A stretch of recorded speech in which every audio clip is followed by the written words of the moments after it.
वगैरह चल रहा था, वो थोड़ा सा ना आइसोलेस रह गया है, थोड़ा सा आइसोलेस रह गया है, सारा अभी खत्म नहीं हुआ है पूरा। मैंने तुम्हें कहा था ना एक दो टॉपिक रह गए, जैसे अमीन इन्वर्जन रह गया था मेरा, याद आएगा कि नहीं? ये सर अमीन वर्जन कह रहे थे आप। ना अमीन इन्वर्जन रह गया था, और क्वेश्चंस तो कराना ही है, क्वेश्चन थोड़ी छोड़ना है इसके अंदर। अच्छा, मैंने कन्वर्ट करना सिखा दिया है, न्यूमैन से फिशर में, फिशर से न्यूमैन, या फिर ये सब सिखा दिया था कि नहीं? चलो एक ना, एक पहले तुम ये क्वेश्चन ट्राई करो, ये क्वेश्चन बहुत इंपॉर्टेंट है, इसको ट्राई करना पहले। टाइम लगेगा थोड़ा सा इसमें, लेकिन इसको करो, ये अच्छा क्वेश्चन है। ये OH लगा हुआ है, ये H लगा हुआ है, ये लगा है यहाँ पे डबल बॉन्ड, इसके ये वेज फिक्स्ड है, वेज फिक्स्ड है। यहाँ आ गया OH, फिर ये यहाँ वेवी लाइन, मतलब कुछ भी हो सकता है, ऊपर नीचे कुछ भी हो सकता है, फिर डबल बॉन्ड, फिर ये आ जाएगा, और उसके बाद यहाँ पे भी वेवी लाइन। वेवी लाइन का मतलब क्या है? ये ऊपर नीचे कुछ भी हो सकता है, क्लियर है कि नहीं? ये वेवी लाइन का मतलब क्या है कि ऊपर नीचे कुछ भी हो सकता है। तो तुम्हें इसके अंदर निकालने हैं ऑप्टिकली एक्टिव आइसोमर्स कितने होंगे, सही ना? ऑप्टिकली एक्टिव आइसोमर्स सोच के निकालना आंसर, अच्छा क्वेश्चन है।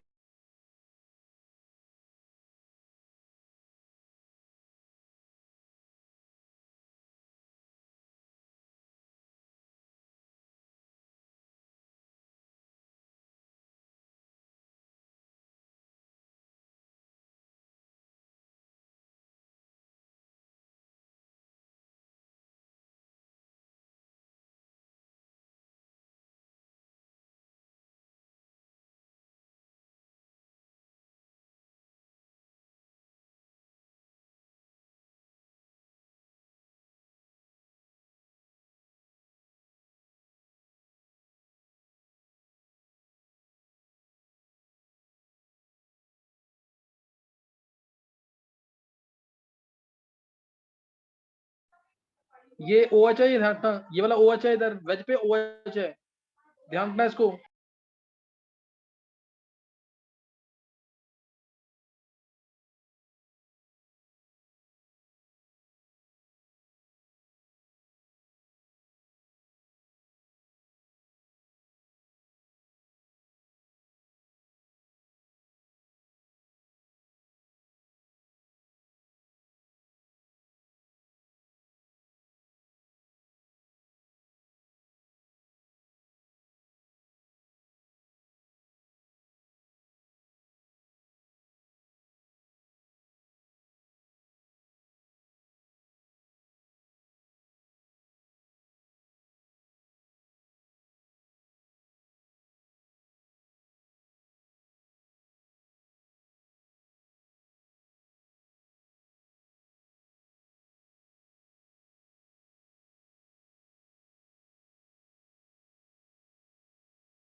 हाँ सोच पा रहा है कोई कि नहीं ये?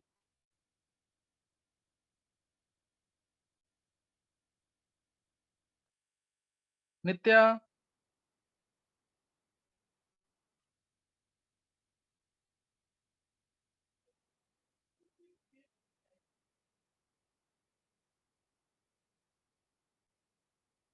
36 होगा क्या?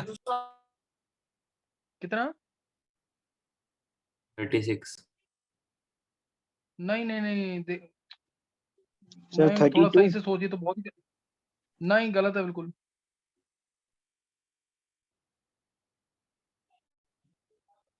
इसमें टोटल ऑप्टिकली एक्टिव आइसोमर्स पूछा गया था, आईआईटी का क्वेश्चन है पुराना, अब एक बार सुन लेंगे जरा। देखो ध्यान से देखना बिल्कुल। इसमें अगर मैं तुमसे पूछूं कितने स्टीरियो सेंटर्स हैं जहां पे चेंज आ सकता है, कितने स्टीरियो सेंटर्स है जहां पे चेंज आ सकता है? तो छवि ने आंसर, छवि, छवि तुमने किस चीज का आंसर दिया है? सर ऑप्टिकली एक्टिव कितने हैं? अच्छा तुमने 3 आंसर दिया, यही कह रहे हो ना छवि? Yes sir. सबसे पहले तो तुम ये देखो इसके अंदर कि कितने स्टीरियो सेंटर्स हैं जहां पे चेंज आ सकता है इसके अंदर।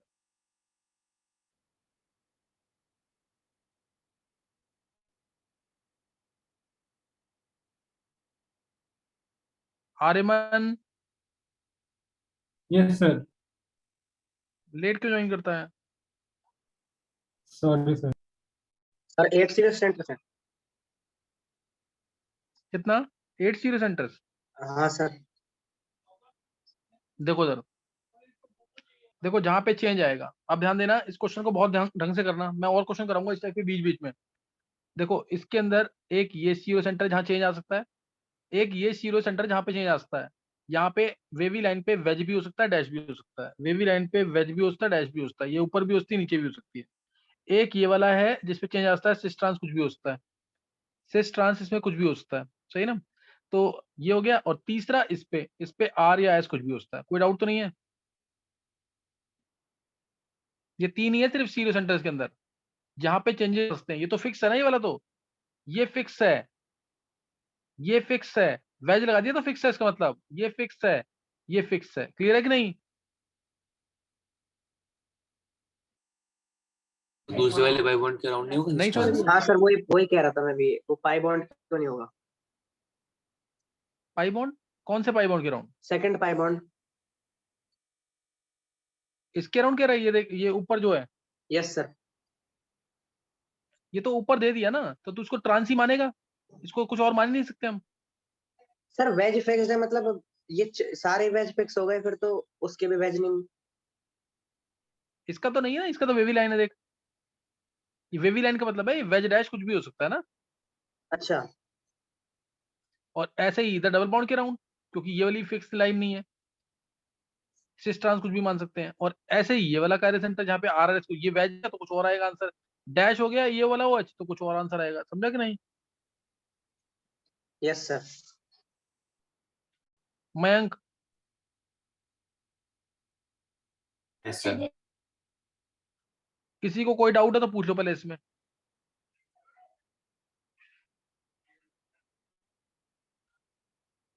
चलो अब ये 3 कार्य सेंटर हैं, ध्यान देंगे, 3 कार्य सेंटर यानी 2:3 आंसर,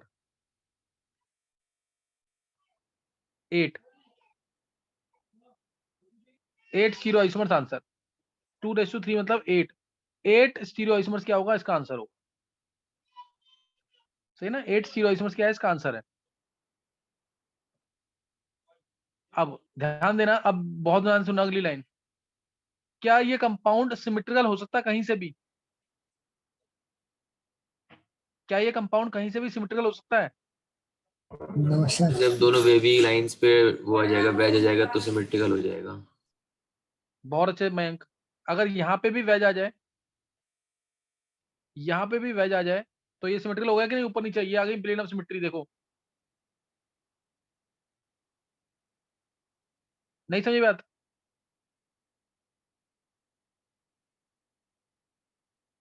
नहीं क्लियर हुआ?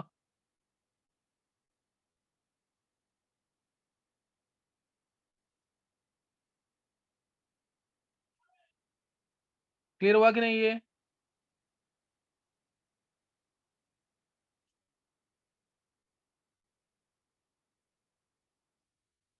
मयंक, सर मुझे क्लियर है। अभिषेक, अभिषेक यस सर। क्लियर हो गया ये जो बताया मैंने भी? हाँ सर। तो अब ध्यान रखना, टोटल सीरोइस्मर्स 8 आए हैं। टोटल सीरोइस्मर्स कितने आए? 8। और 8 में से एक क्या आया? Optically inactive. तुम्हें समझ आ गया, जब दोनों वेवी लाइन वेज बन जाएगी तो ये ऑप्टिकली इनएक्टिव हो जाएगा। इसलिए टोटल ऑप्टिकली एक्टिव कितने हो गए? 7। समझ आ गया कि नहीं? Yes sir. अब एक चीज और सुन लेंगे, वो 7 आइसोमर कैसे बनेंगे वो भी सुन लेते हैं एक बार। सर दोनों पहला डैश हो गए केस, तब नहीं होगा ना सिमेट्रिकल, या हो जाएगा? नहीं तब नहीं होगा, अच्छा तब थोड़ी दोनों होगा, डैश, सॉरी दोनों सॉरी डैश। सॉरी, हाँ नहीं दोनों डैश हो नहीं सही ना? सकते। अब हाँ, अब मैं एक बार इसके आइसोमर तुम्हें बता रहा हूँ। पहला केस, इस 1 पॉइंट पे अप हो जाए, अप यानी वेज आ जाए, अप यानी वेज आ जाए, ट्रांस आ जाए, अप आ जाए। समझ आया कि नहीं? अप ट्रांस अप, यहाँ पे अप, ये ट्रांस, ये अप। क्लियर हुआ? Yes sir. क्लियर हो गया कि नहीं? दूसरा केस, सेकंड केस क्या लेंगे? डाउन, अप वाले को डाउन कर दिया, एक down trans up, down trans up. कोई doubt?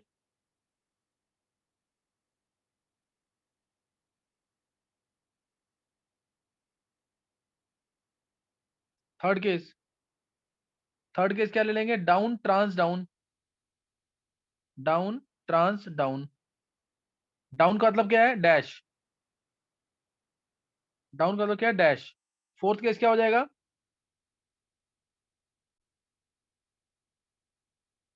Veg trans fourth case down. क्या रह गया?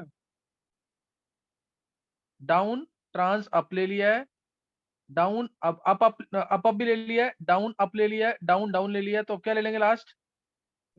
Up trans down. डाउन। ये 4 केस आ गए ट्रांस के साथ। और ऐसे ही 4 केस इसके साथ बन जाएंगे कि नहीं?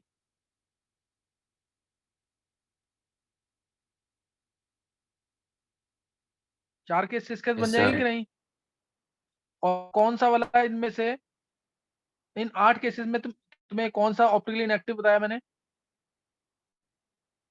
इन 8 में से कौन सा ऑप्टिकली इनएक्टिव है? पहला वाला। पहला वाला, अप ट्रांस अप। अब समझ आ गया सबको कि नहीं? Yes sir. सबको क्वेश्चन क्लियर हो गया? गर्व क्लियर हुआ कि नहीं? Yes sir.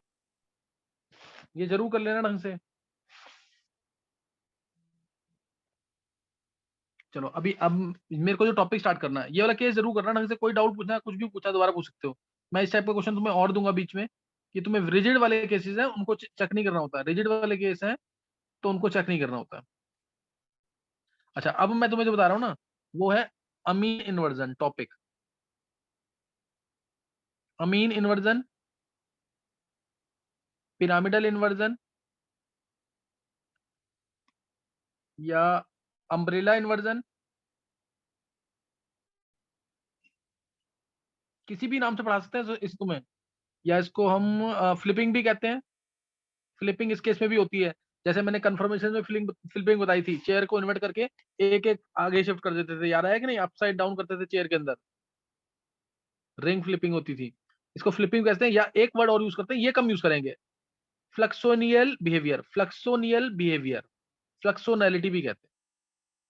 जैसे अगर मैं तुमसे पूछूं, ध्यान देना, मैंने तुमसे पूछा एन लगा है और एक लगा है एम ई, एक लगा है ई टी,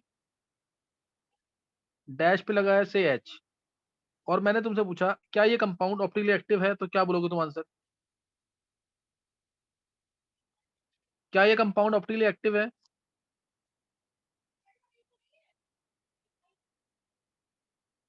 बोलो, यस सर। क्या ये कंपाउंड ऑप्टिकली एक्टिव है?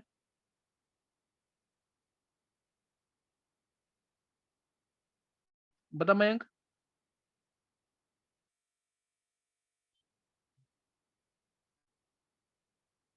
बाकी बच्चे भी आंसर देंगे, आंसर नहीं दोगे फिर फायदा नहीं है कोई भी ऐसे। क्या ये कंपाउंड ऑप्टिकली एक्टिव है? Yes sir. यस सर होगा। अर्नव, हाँ होगा।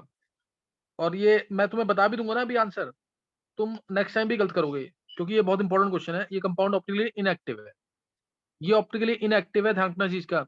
ये बहुत फास्ट अपनी मिरर इमेज में कन्वर्ट होता है। मतलब 1 सेकंड में लगा लो कि 10 की पावर 20 टाइम्स होती है कन्वर्जन की स्पीड। बहुत फास्ट ये अपनी मिरर इमेज में कन्वर्ट होता है इस तरीके से। ईटी एमई लोन पेयर इतनी फास्ट, मतलब जो एनर्जी चाहिए ना 24 किलो जूल पर मोल के हिसाब से चाहिए एनर्जी, ये कम एनर्जी होती है। ये बहुत फास्ट अपनी मिरर में कन्वर्ट होता है। तुम पहचान नहीं पाओगे, तुम देख इसको रहे होगे और बनेगा, ये दिखेगा तुम्हें, ये इतनी फास्ट कन्वर्ट होता है ये, तुम पहचान नहीं पाओगे। तो इसलिए रेसी में एक तरह से रेसी मिक्सचर की फॉर्म में एग्जिस्ट करता है ये। इस वजह से ये ऑप्टिकली इनएक्टिव माना जाता है। इसलिए क्या माना जाता है, in spite of presence of chiral centre yet it is optically inactive. In spite of presence of chiral centre yet it is optically inactive. ये और एक ट्रांजिशन स्टेट के थ्रू कन्वर्ट होता है। वो क्या ट्रांजिशन स्टेट है, जिसमें नाइट्रोजन जो है sp2 हो जाता है, जिसमें नाइट्रोजन क्या हो जाता है sp2। एक ट्रांजिशन स्टेट के थ्रू कन्वर्ट होता है जिसमें नाइट्रोजन क्या होता है sp2। इस तरीके से मैं पूरा एक्सप्लेन कर रहा हूं तुम्हें, ये ट्रांजिशन स्टेट है वो। ये समझ नहीं आया इसको ऑप्टिकली इनएक्टिव क्यों बोला है, मिरर इमेज फॉर्म होने से ऐसे। क्योंकि ऐसा ना, ये देख, ये वाला कंपाउंड ये दिखेगा नहीं तेरे को कभी भी, ये मिलेगा इसका, ये और ये दोनों का मिक्सचर दिखेगा। ये कन्वर्ट हो जा रहे हैं, एक दूसरे में कन्वर्ट हो जा रहे हैं, तो एक की रोटेशन दूसरे को कैंसिल करती जा रही है इमीडिएटली। तो इसलिए ऑप्टिकली इनएक्टिव माना गया है। समझ में कि नहीं? ठीक है सर। ये तेरे को दिखेगा ही नहीं, मतलब ये दोनों का मिक्सचर होता है और दोनों एक दूसरे के ऑप्टिकल रोटेशन को कैंसिल करते रहते हैं। तो ये ऑप्टिकली इनएक्टिव माना जाता है in spite of presence of पैरासेंटर।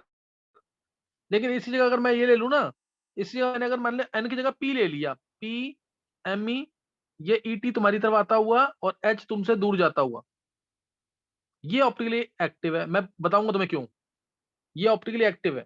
मतलब थर्ड पीरियड का एलिमेंट आ गया ना, फॉस्फोरस आ गया, सल्फर आ गया, और sp3 है और चारों वैलेंसी डिफरेंट है, और sp3 है और चारों वैलेंसी डिफरेंट है, तो ये ऑप्टिकली एक्टिव होगा। तो ये ऑप्टिकली एक्टिव होगा।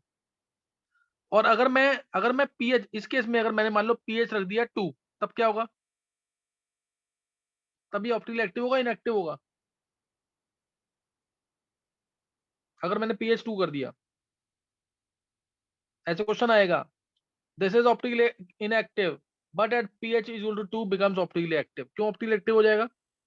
H plus pH 2 पे देगा। हाँ, एन लोन पेयर जो है अपने H प्लस को दे देगा, एन अपने लोन पेयर H प्लस को दे देगा, तो ये बन जाएगा, ये बन जाएगा कि नहीं? और अब क्या होगा, ये एमई ये रहा, दोनों सेम प्लेन में, ये ईटी तुम्हारी तरफ आता हुआ, ये एच तुमसे दूर जाता हुआ। समझ आया कि नहीं? सर ये दो हाँ एच बोलो अनुराग। सर 2H आ गए ना, तो अच्छा सॉरी, फिर हाँ एक मिनट, एच एच नहीं, डी लगा दो उसके ऊपर, डी लगा दो, सही है अनुराग? ठीक है सर।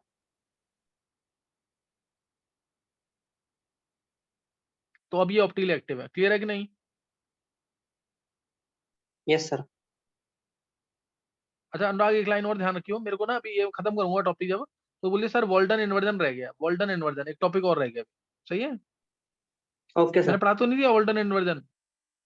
नहीं सर अभी तो शायद। मैंने पढ़ाया तो नहीं, हाँ। हाँ वो भी बहुत इंपॉर्टेंट, वो भी बहुत इंपॉर्टेंट है, करवाना है। उसके भी चांसेस बहुत ज्यादा है नीट में आने की, क्योंकि ये 3 या 4 बार आईआईटी में आ चुका है। तो अभी तुम्हें एक तो हिंट मिल गया ना, जितना बताया ना वो मोर देन सफिशिएंट है। आगे समझ आए ना समझ आए, ये जरूर समझ आना चाहिए जो बताया मैंने, कि सेकंड पीरियड का एलिमेंट नाइट्रोजन है, या ये भी ले लूं मैं सी माइनस, सी पे -4 MEETH, MEETH, ये भी क्या होगा ऑप्टिकली इनएक्टिव। क्लियर है कि नहीं है? ये भी क्या होगा ऑप्टिकली इनएक्टिव। क्लियर है कि नहीं? Yes sir. Yes sir. ये भी ऑप्टिकली इनएक्टिव, हाँ। तो ये भी ऑप्टिकली इनएक्टिव है। अब होता कैसे है ये होता कैसे ऑप्टिकली इनएक्टिव, किस स्टेट के थ्रू होता है ये, क्योंकि क्वेश्चंस आते हैं इसके, किस स्टेट के थ्रू ये ऑप्टिकली इनएक्टिव हुआ है। एक तो तुम लाइन याद रख लेना, एन के पास लोन पेयर सारी valency different, then also it is optically inactive because of amine inversion, because of flipping, because of umbrella inversion, because of pyramidal inversion via sp2 transition state. कैसे होता है ध्यान देंगे। देखो मैंने लिखा, ये ध्यान देना, मैंने लिखा n के साथ से R1, ये R2, ये R3। जो मैंने तुम्हें बोला ना, ये अपने बहुत फास्ट अपनी मिरर इमेज में कन्वर्ट होता है। ये होता कैसे है? ये तुम ये देख रहे हो ना, ये तुम ऐसे देख रहे हो, ये तुम उल्टा दिखेगा।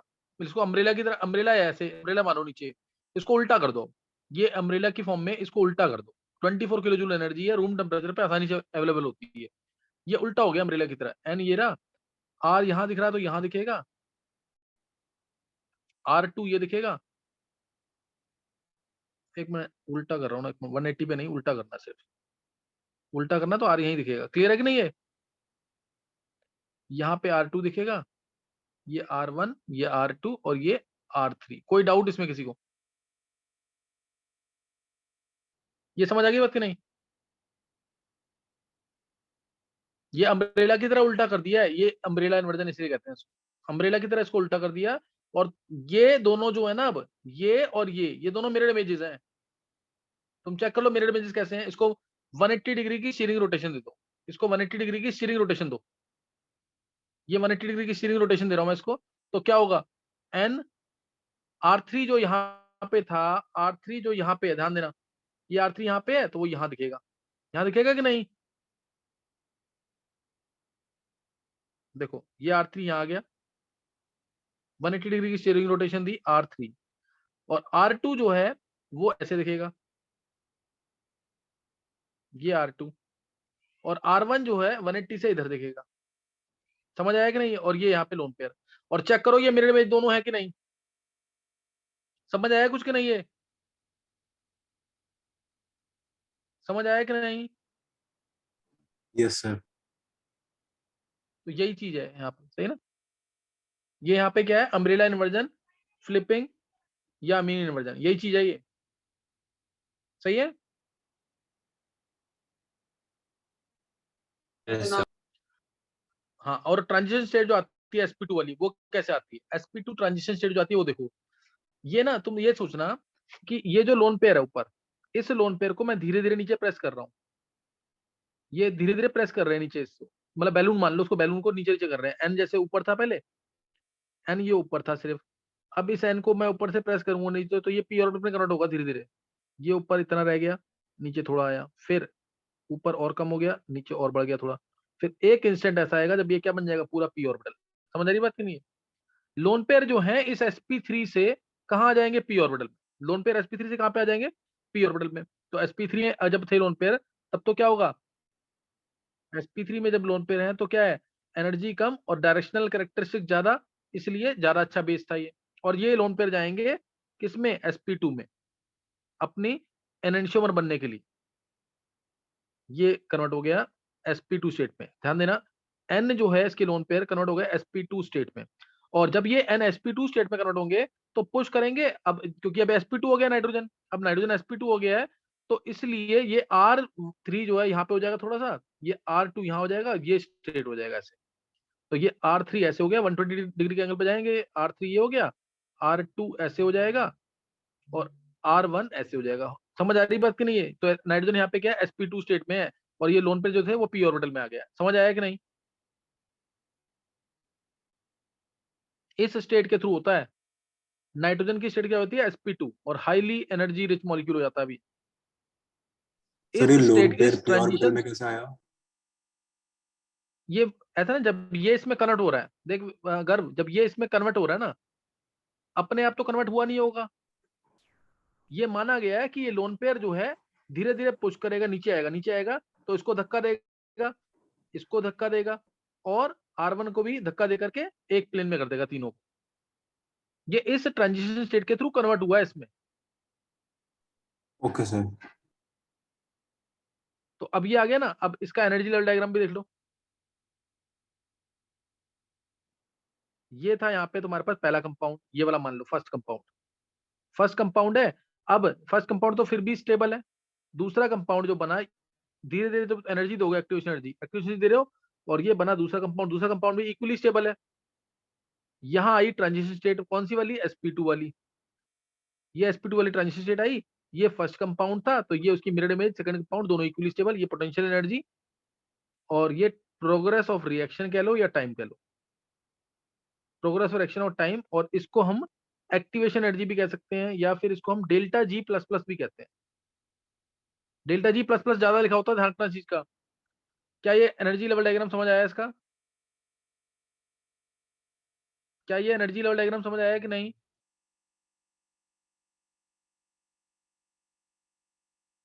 गर्व Yes, sir.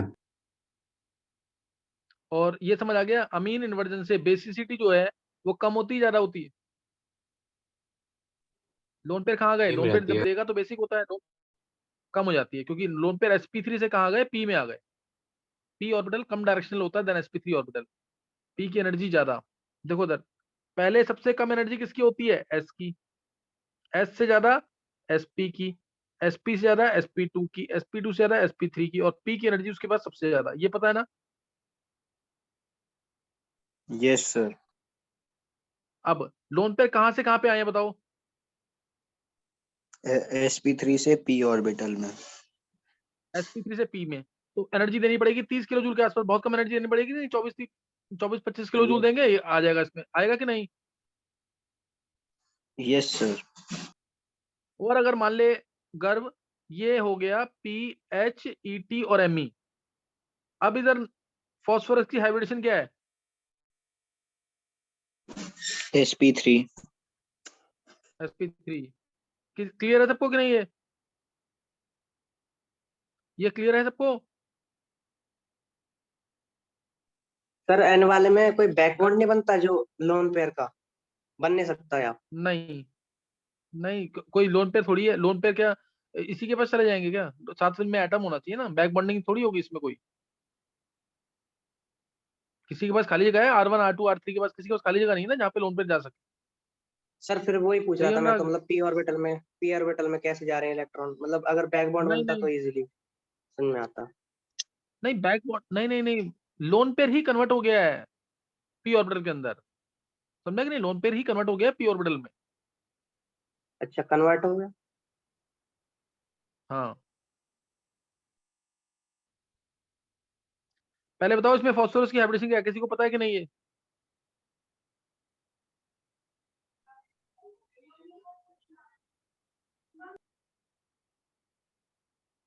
नहीं पता है?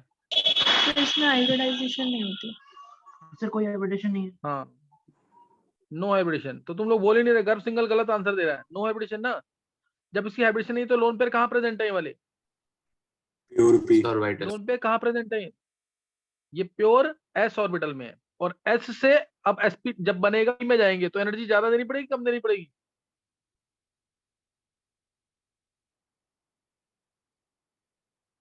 बहुत ज्यादा देनी मैं पड़ेगी सर। बहुत ज्यादा देनी पड़ेगी, 130 किलो जूल के आसपास। 130। तो इसलिए क्या इसमें पिरामिडल इन्वर्जन हो पाएगा फर्स्ट थर्ड पीरियड के एलिमेंट्स में?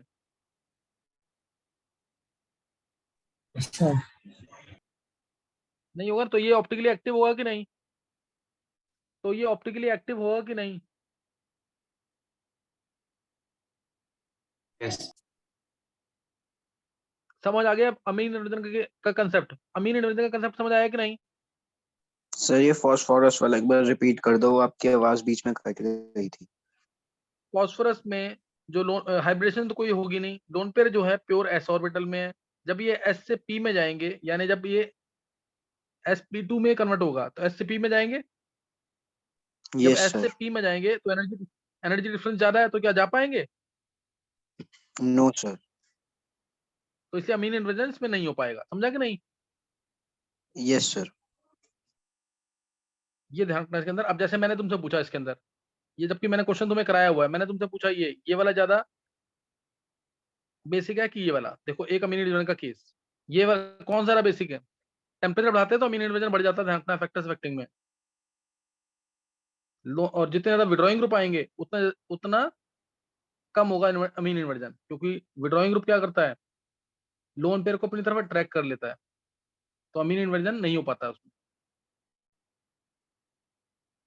पहले ये बताओ जल्दी से, कौन सा ज्यादा बेसिक है दोनों में से? सेकंड वाला। सेकंड वाला। सेकंड वाला, क्योंकि इसमें क्या क्या इसमें अमीन इन्वर्जन हो पाएगा बाइसाइक्लिक कंपाउंड में? No sir.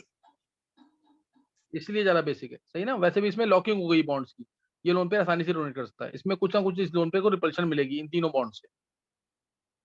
नो अमीन इन्वर्जन बाइसाइक्लिक कंपाउंड में, याद रख लेना, नो अमीन इन्वर्जन। सही ना? बाइसाइक्लिक कंपाउंड में नो अमीन इन्वर्जन।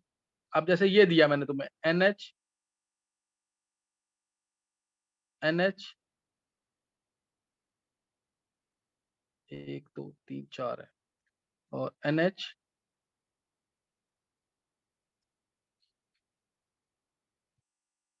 हाँ बताओ इसमें अमीन हाइड्रोजन किसमें फास्ट होगा?